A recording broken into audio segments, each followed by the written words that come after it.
12월 31일 수요일 프리미어리그 분석 시작하겠습니다. 모든 경기 분석은 네이버 카페에서 확인 바랍니다. 이 경기는 수비 조직이 크게 흔들리는 홈팀 벌리와 전환 속도와 전방 퀄리티에서 우위를 가진 원정팀 뉴카슬의 구조적 대비가 핵심이다. 벌리는 이번 시즌 경기당 평균 2실점을 허용할 정도로 박스 근처에서의 집중력이 떨어져 있고 라인 강역이 한번 벌어지면 재정렬까지 시간이 오래 걸리는 약점이 반복되고 있다. 중앙 미드필더 구간에서 우고 축구를 중심으로 빌드업을 풀어가지만 패스 템포가 느려서 횡 패스가 두세 번 돌 동안 상대 수비가 이미 자리를 잡아버리는 장면이 많다. 브로야가 뒷공간을 파고들어도 이 타이밍에 맞춰 땅볼 패스나 대각선 침투 패스가 빠르게 공급되지 않기 때문에 공격이 뜨문뜨문 끊기 맥히는 인상이 강하다. 반면에 뉴캐슬은 브루노 기마랑이스가 압박 한 번을 흘려낸 뒤 전진 패스 한 번으로 곧바로 이선과 측면을 연결하면서 템포를 끌어올릴 수 있는 구조를 갖추고 있다. 볼테마드를 향한 첫 패스가 들어가는 순간 고든과 또 다른 측면 자원이 동시에 안쪽과 바깥쪽을 파고들어 벌리 수비 라인을 좌우로 흔들어 놓을 가능성이 크다. 특히 벌리의 중앙 미드필더 라인이 느린 패스 순환 때문에 전진 타이밍을 제대로 잡지 못하면 공을 잃는 순간 중원과 수비 라인 사이에 넓은 공간이 생기고 뉴캐슬의 역습은 이 공간을 집중적으로 겨냥할 수 있다. 그래서 뉴캐슬 입장에서는 굳이 점유율을 크게 가져가지 않더라도 템포를 올리는 순간마다 고든의 돌파와 볼테마드의 마무리를 통해 결정적인 찬스를 만들어낼 여지가 충분하다.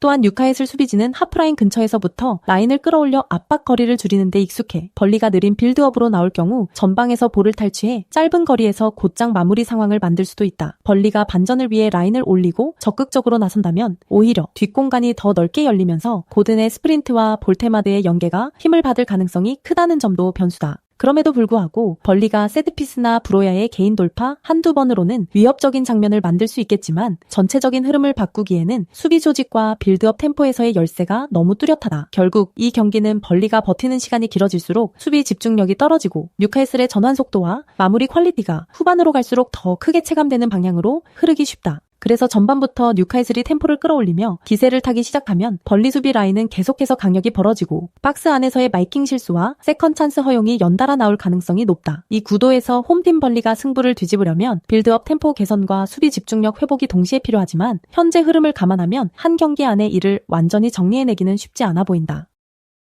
이 경기는 공격 전개와 전방 압박의 완성도가 높은 첼시와 3선 2선 간 간격이 흔들리는 본머스의 맞대결이라는 점에서 초반부터 흐름이 한쪽 방향으로 기울 가능성이 크다. 첼시는 주앙 페드로를 축으로 파머와 네투가 자유롭게 위치를 바꿔가며 전방 삼각형을 구성하고 더블 볼란치가 탈압박과 전진 패스를 동시에 수행하는 구조를 가져가고 있다. 때문에 후방에서 볼을 확보하는 순간 한 번의 전진 패스만 통과되면 페드루 네투의 스피드와 콜 파머의 창의적인 패스가 동시에 살아나면서 박스 근처에서 수적 우위를 만드는 장면이 자주 나올 수 있다. 반면에 본머스는 후방 빌드업에서 센터백과 수미, 공격형 미드필더 사이 간격이 일정하지 않아 강한 압박을 받으면 평범한 인사이드 패스도 제대로 연결하지 못하고 첫 패스부터 흔들리는 장면이 반복되고 있다. 이 지점에서 첼시의 전방 압박이 위력을 발휘할 수 있는데 파머가 수미 라인을 차단하고 네투가 풀백 라인을 눌러주며 주앙 페드로가 센터백을 압박하는 구도가 잘 잡히면 본머스의 후방 빌드업은 쉽게 무너질 수 있다. 그래서 첼시 입장에서는 굳이 라인을 과도하게 내리지 않고 하프라인 근처에서부터 압박 타이밍만 정확히 맞춰줘도 공격 전환 상황에서 상대 박스를 정면으로 두고 슈팅을 가져갈 기회를 여러 차례 얻을 수 있다. 본머스도 에바니우손과 클라위베르트, 브룩스를 활용해 역습과 빠른 전개를 시도하겠지만 더블 볼란치 구간에서 잦은 실수가 나오면 그 전에 템포가 끊기고 위험한 역습까지 허용하기 쉽다. 그리고 첼시는 이미 리그에서 29득점을 올릴 만큼 공격 패턴이 다양하고 세트피스 오픈 플레이 세컨 찬스를 골고루 활용하는 팀이라 한번 흐름을 타기 시작하면 짧은 시간에 득점을 연달아 뽑아낼 수 있는 잠재력이 크다. 본머스는 수비 밸런스가 흔들리는 상황에서 포백이 버티는 시간이 길어질수록 실수 가능성이 높아지고 박스 안마킹 집중도도 떨어질 수밖에 없다. 그래도 본머스가 완전히 무기력하게 무너지는 경기보다는 몇 차례 역습과 세트피스 찬스를 통해 한두 번 정도는 첼시 뒷공간을 시험해볼 여지는 남아있다. 하지만 전체적인 경기 양상을 놓고 보면 안정적인 탈압박과 전방 압박의 완성도 그리고 박스 근처에서의 마무리 퀄리티까지 모두 첼시 쪽에 더 크게 기울어져 있는 그림이다. 결국 이 경기는 본머스의 불안정한 빌드업이 첼시의 압박에 얼마나 버틸 수 있느냐 그리고 첼시가 만들어낼 수많은 찬스 중 얼마나 효율적으로 마무리하느냐가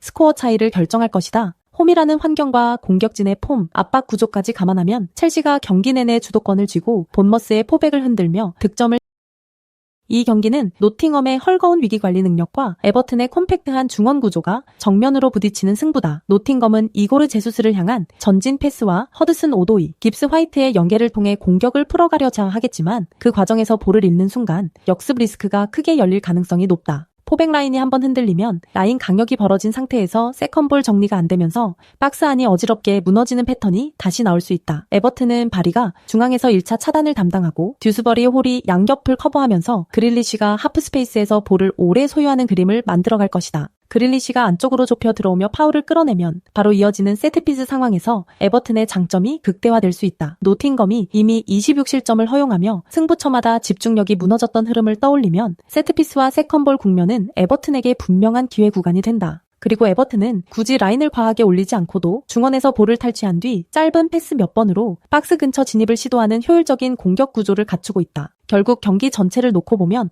노팅엄은 어느 순간 다시 위기관리 실패 패턴을 드러낼 위험이 크고 에버튼은 콤팩트한 수비와 세트피스, 하프스페이스 공략으로 그 틈을 파고들 준비가 되어 있는 상황이다. 이 매치는 박스 안에서 수비 강력이 무너지는 팀과 박스 앞 세컨볼을 집요하게 노리는 팀의 충돌이라는 점에서 흐름이 명확하게 갈린다. 웨스트햄은 3-4-3 대형에서 윙백이 전진한 뒤 복귀가 늦어지면서 중앙 수비수들이 측면까지 끌려나가고 그 사이 하프스페이스와 박스 앞이 동시에 열리는 약점이 반복되고 있다. 그래서 페널티 박스 근처에서 한 번 볼이 튀는 순간 세컨볼 경합에 뒤늦게 반응하며 실점 장면으로 직결되는 패턴이 시즌 내내 이어지고 있다. 비록 윌슨의 마무리와 보웬의 컷인 능력 덕분에 역습 한 방은 보유하고 있지만 전체적인 팀 밸런스는 공격과 수비 사이의 간격 문제로 인해 계속 흔들리고 있다. 반면 브라이튼은 4-2-3-1에서 2선 라인이 촘촘하게 형성되며 루터가 내려와 공을 받아주면 미토마와 그루다가 동시에 안쪽 공간을 파고들어 수적 우위를 만든다. 미토마가 좌측에서 1대1 돌파로 수비 2명을 끌어내면 그 뒤에 생기는 하프스페이스에 그루다가 포지셔닝하면서 흘러나온 볼을 기다리는 장면이 자주 연출된다. 이때 박스 앞 수비 강력이 벌어진 웨스트햄 입장에선 세컨볼 처리 과정에서 선택지가 줄어들고 결국 라인 밖에서 날아오는 중거리 슈팅에 노출될 가능성이 크다. 브라이튼의 더블 볼란치는 수비 전환 시 빠르게 박스 앞을 봉쇄하며 웨스트햄의 역습을 초반에서 끊어내고 다시 공격권을 회수하는 역할을 수행한다. 그래서 시간대가 흐를수록 웨스트햄 진영에서 볼 점유가 길어지고 브라이튼 공격수들이 박스 주변에서 지속적으로 슈팅각을 만들 수 있는 구조가 만들어진다. 웨스트햄은 이미 경기당 2점 연고 실점 수준의 수비 라인을 노출한 상태라 한번 흐름이 역전되면 다시 라인을 끌어올릴 에너지와 조직력이 부족한 모습이다. 브라이튼은 전방 압박 이후에도 수비 라인이 과하게 끌려 올라가지 않고 중원과의 간격을 유지하면서 역습 리스크를 최소화하는 운영을 선호한다. 이런 운영은 오히려 박스 앞 세컨볼과 중거리 찬스를 더 자주 만드는 방향으로 이어지기 때문에 웨스트햄의 박스 수비 취약점과 정면으로 맞물린다. 특히 박스 안온전 상황에서 볼이 완전히 정리되지 않았을 때 그루다가 한 번의 각을 만들어 인스텝 중거리 슈팅을 꽂을 수 있는 장면이 이 경기의 결정적 장면이 될 수 있다. 결국 웨스트햄이 살 길은 윌슨과 보웬의 한 방으로 먼저 앞서 나가는 것뿐인데 수비 조직력을 감안하면 리드를 지키기보다는 다시 흐름을 내주는 쪽에 가까운 그림이다. 종합하면 박스 앞 간격 관리와 세컨볼 활용 능력에서 브라이튼이 확실히 우위에 있는 만큼 시간이 갈수록 브라이튼 쪽으로 경기의 저울추가 기울어질 가능성이 높다.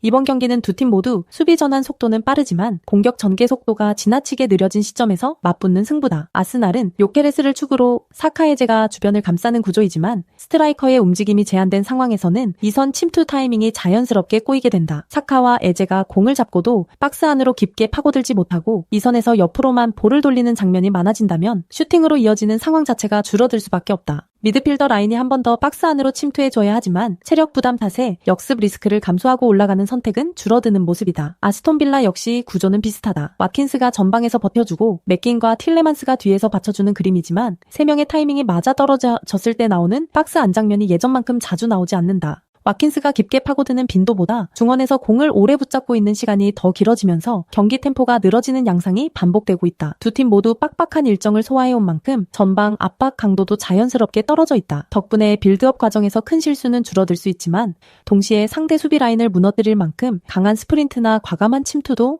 줄어드는 아이러니한 상황이 만들어진다. 볼 점유율은 어느 한쪽이 크게 가져가기보다는 비슷하게 나눠 가질 가능성이 크다. 그러나 점유율과 실제 찬스 전환 효율은 다른 문제다. 템포가 늘어지고 스트라이커와 미드필더의 움직임이 제한되는 순간 양팀 모두 박스 안에서의 날카로움은 떨어질 수밖에 없다. 결과적으로 오픈 플레이에서 날카로운 장면은 적게 나오고 코너킥, 프리킥, 파무롱스로인 같은 세트피스 상황에서만 골문 앞이 조금씩 떠는 그림이 더 현실적인 시나리오다. 양 팀 모두 세트피스 전술은 어느 정도 준비가 되어 있지만 동시에 라인 전체가 수비 안정에 더 민감하게 반응하는 스타일이라 인원을 과하게 올리지는 않을 것이다. 이렇게 되면 스코어가 크게 벌어질 여지는 크지 않다. 전반 내내 팽팽한 균형이 이어지고 후반에도 어느 한 팀이 리스크를 크게 감수하지 않는다면 0대0 균형이 길게 이어지다가 세트피스 한 방으로 1대1 정도의 스코어가 나오는 그림이 가장 설득력 있는 결과다. 양 팀의 흐름, 체력 상황, 전개 템포, 세트피스 의존도까지 겹쳐놓고 보면 어느 한쪽이 일방적으로 승부를 가져가기보다는 끝까지 서로를 무너뜨리지 못한 채 승점을 나눠 갖는 방향으로 수렴될 가능성이 크다. 이번 맞대결의 핵심 키워드는 측면 숫자 싸움과 하프스페이스 장악력이다. 울버햄튼은 3백 기반 전술 위에 양쪽 윙백을 한 명씩 배치해 터치라인을 넓게 쓰지만 같은 구역에서 상대를 수적으로 압도하기에는 인원 구성이 한정적이다. 반면 맨유는 포백의 윙포워드까지 더해 양쪽 측면에 항상 2명을 세울 수 있기 때문에 동일 구역에서 자연스럽게 2대1 상황을 만들어낼 수 있는 조건을 갖고 있다. 그래서 측면 빌드업이 시작되는 순간마다 맨유는 풀백이 안으로 좁히고 윙어가 넓게 서는 식으로 울버햄튼 윙백을 양갈래 압박에 몰아넣으면서 페널티 박스 측면 하프스페이스까지 동시에 공략할 수 있다. 이 과정에서 마트스 쿠냐가 하프스페이스로 내려와 볼을 받아주면 세스코는 뒷공간을 파고들고 마운트는 박스 모서리 부근까지 침투하며 박스 주변에 3부터 사인이 동시에 몰리는 장면이 자주 연출될 가능성이 크다. 쿠냐는 좁은 공간에서도 볼을 지키며 방향 전환과 드리블로 수비를 끌어낸 뒤 측면이나 박스 안으로 킬패스를 공급하는 유형이기 때문에 울버햄튼 수비 라인에는 상당한 부담으로 작용한다. 마운트는 전방 압박 시에는 1차 라인을 형성하고 공격 전개 시에는 박스 바깥에서 세컨볼과 컷백 상황을 마무리하는 움직임으로 울버햄튼 수비진의 집중력을 계속 시험할 것이다. 세스코의 높이와 속도, 쿠냐의 드리블과 연결, 마운트의 침투가 한 번에 엮이는 순간마다 울버햄튼 3백은 박스 안에서 수적 열세에 놓이기 쉬운 구조다. 울버햄튼은 스트란드 라르센의 제공권과 황희찬의 대각선 침투를 활용해 역습 한두 번으로는 위협을 줄 수 있지만 전반적인 점유와 위치 선점 싸움에서는 맨유에 밀릴 가능성이 높다. 게다가 울버햄튼이 경기당 2골이 넘는 실점을 허용하는 수비 불안까지 안고 있다는 점을 고려하면 이번 구도에서는 맨유의 공격력이 상대적으로 더 안정적으로 득점으로 이어질 시나리오가 그려진다. 네이버 카페에 오시면 전 경기 분석글 확인하실 수 있습니다. 구독, 좋아요 누르시고 보다 빠르게 분석글 받아보시기 바랍니다. 감사합니다.